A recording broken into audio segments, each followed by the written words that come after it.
Good day and welcome to the channel. In this short video, we're going to explain how to set up quarantine alerts. So a lot of people think that their email, in particular in Outlook, they think that their spam folder, which is now called junk mail, is the only place that email may have been blocked and sent to. And that's not the case. Most email is actually blocked at the server level before it even gets to your Outlook. So in this video, we're going to explain how to send those people that have messages that were blocked by the Microsoft quarantine. We're going to explain how to send them an email with, hey, here's messages that were blocked. It's not very hard to do, but let's just show you. Go to portal.office.com and sign in if you haven't already. I already have. And then click on admin. So obviously you need to be an administrator to do this. If you're not an administrator, this won't work for you. On the left-hand side, select show all. And what we're looking for is the security center. So I'm just going to scroll down here, as you can see, and select security. Now you could, in fact, just go straight to security.microsoft.com, but I always start at portal.office.com because that's where everything is. And what we want to get to is policies and rules right there. And what we want to select are threat policies, and then scroll down until you see quarantine policies. And in here, there are a number of policies that are already defined. This is one you may not have. This notification policy, this is one that I have. You may not have that. Let's go through and show you how to set up global settings. It's on the top right-hand corner here. And in global settings, this is where you set things in particular, like who you want it to be coming from. Who does this alert come from?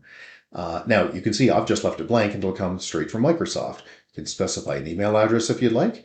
You can also put in notification text, what language you would like, and the answer for me is just leave it at default, but you can configure it.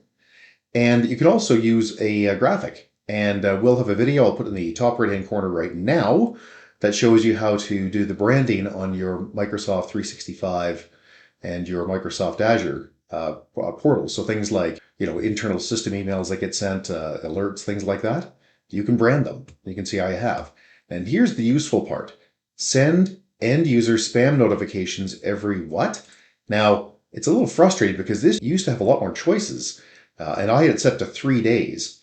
It's currently set to daily because Microsoft has removed 3 days, which I find a bit annoying. I wish they'd still had it. So I could change it to weekly, so once a week I'd get a message. I'm going to now set it to every day, and then just click save. And as you can see here, I've logged in to one of my clients that needs a quarantine policy created because they don't have one. So we've already gone through the global settings. Let's go through and select add a custom policy. And you can call it anything you want. I'm going to call it notification enable policy. Click next. What access do you want people to have? Let's give them specific access. Limited access is really limited. There's not much they can do. So when a user receives this email alert from the Microsoft quarantine saying, hey, you've got junk in the quarantine, maybe isn't junk, what can they do? So let's click specific access. And what do we want for the release action? Because there's always a release option. So a user can click release, and in most people, what they're going to want to do is select this one, allow recipients to release message from quarantine. But you might want to have an extra layer of security if you're in a really tight environment that says allow recipients to request a message be released from the quarantine. We're not going to do that. We're just going to let users release it themselves. We're also going to let them delete things and preview them and to block the sender. Let's click next. And is this policy enabled? Yes, it is. And let's click next. And you can see the settings there. And let's click submit.